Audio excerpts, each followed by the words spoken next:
friends, welcome back to my channel. எல்லாரும் எப்படி இருக்கீங்க? First time என் வீடியோ பார்க்குறவங்க subscribe பண்ணுங்க, மறக்காம bell icon-ஐ click பண்ணுங்க. இன்னைக்கு நம்ம பார்க்க போறது கருவாடும் கத்திரிக்காயும் போட்டு நெத்திலி கருவாடு போட்டு எப்படி குழம்பு வைக்கலாம்னு பார்க்கலாம் வாங்க. காரசாரமா சூப்பரா இருக்குங்க. இது உங்க வீட்ல நீங்களும் ட்ரை பண்ணி பாருங்க.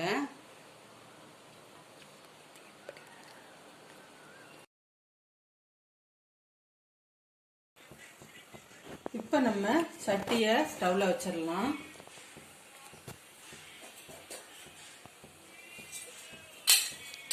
இப்போ எண்ணெய் ஊற்றிக்கோங்க.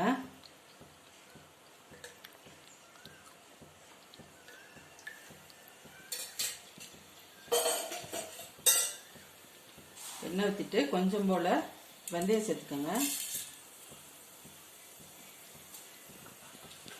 இப்போ வெந்தயம் பொரிஞ்சிருச்சு. இப்போ சின்ன வெங்காயம் போட்டுக்கோங்க கொஞ்சம்.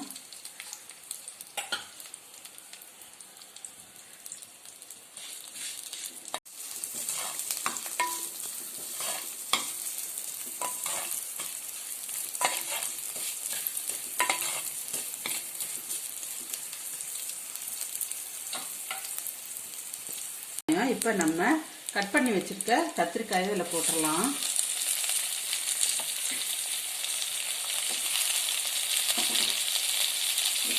போட்டுட்டு வதக்கிடுங்க.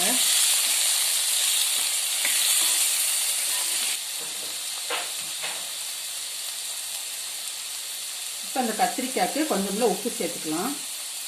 பாதி உப்பு போடுங்க, கருவாட்டில் உப்பு இருக்கும்.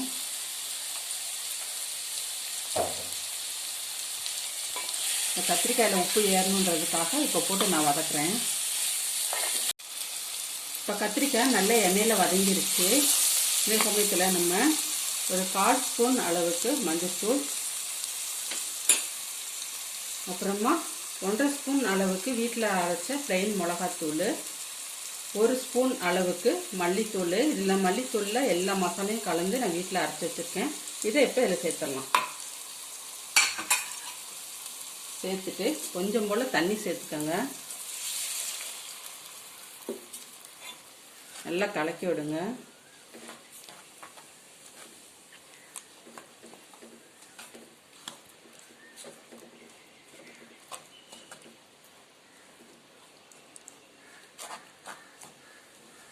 இன்னும் கொஞ்சம் தண்ணி சேர்த்துக்கலாம் வேகிற அளவுக்கு.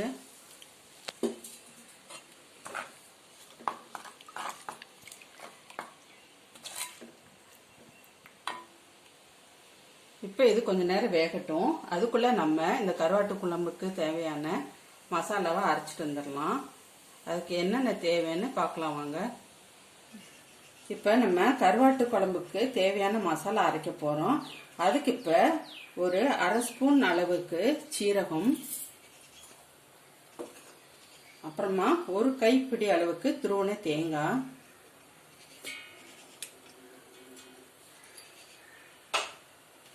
அப்புறமா சின்ன வெங்காயம் ஒரு 50 போதும். அதை உரிச்சு முழுசா அதை போட்டுருங்க. நம்ம இதை நல்லா நைஸா அரைச்சிட்டு அதுக்கப்புறமா இந்த தக்காளியை சேர்த்து 1-2 அரைச்சிக்கிறணும். இப்போ நம்ம இதை நைஸா அரைச்சிக்கலாம். இப்போ குழம்பு கொதிச்சுக்கிட்டு இருக்கு.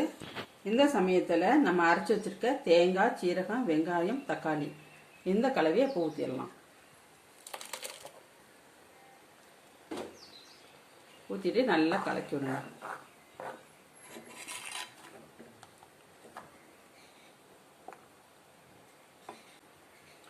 இந்த சமயத்தில் பாதி கத்திரிக்காய் வெந்துருச்சான்னு பார்த்துட்டு அதுக்கப்புறமா புளி சேர்த்துக்கோங்க.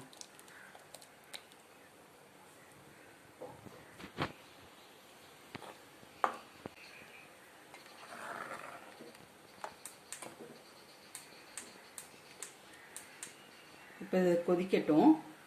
கொதி வந்த வாட்டி நம்ம கருவாட்டை போட்டு இறக்கிடலாம். இறக்கிட்டு தாளிக்கணும்.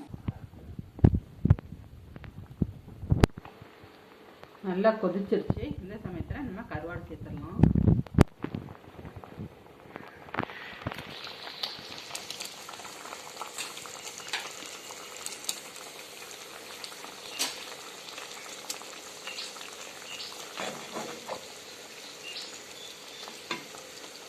இப்போ சிம்மில் வச்சுருங்க. ஸ்டவ்வை வச்சுட்டு உப்பு பார்த்துக்கோங்க. ஏன்னா கருவாட்டிலே உப்பு இருக்கும், அதனால் உப்பு பார்த்துட்டு வேணுன்னா நீங்கள் சேர்த்துக்கலாம். மசாலெல்லாம் அந்த கருவாட்டில் ஏறணும், அது வரைக்கும் சிம்மில் வச்சு கொதிக்க விடுங்க.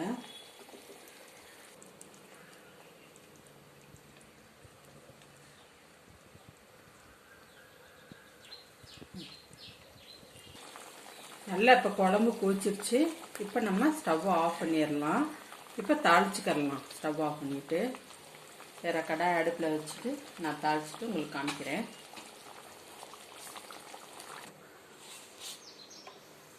இப்போ நம்ம கருவாட்டு குழம்பு தாளிச்சுக்கலாம். அதுக்கு சட்டியை அடுப்பில் வச்சுட்டு எண்ணெயை ஊற்றி கடுகு சேர்த்துக்கோங்க.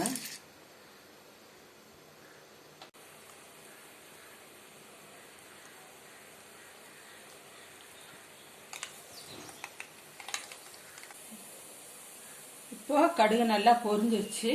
அப்புறமா ஒரு ஸ்பூன் அளவுக்கு பிளெயின் மிளகாத்தூள் இதில் சேர்த்துருங்க. சேர்த்துட்டு ஸ்டவ் ஆஃப் பண்ணிவிட்டு போடுங்க. மிளகாத்தூளில் கொஞ்சமாக தண்ணி ஊற்றிக்கோங்க.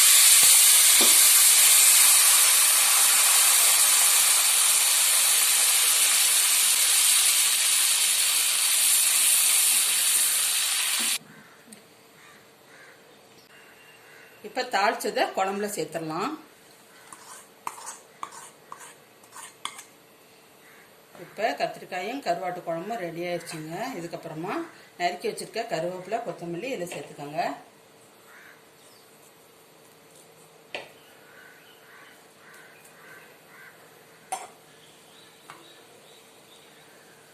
காரசாரமான கருவாடு கத்திரிக்காய் குழம்பு ரெடி ஆயிருச்சு.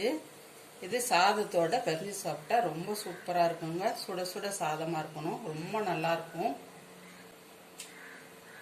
நீங்களும் உங்கள் வீட்டில் ட்ரை பண்ணி பாருங்கள்.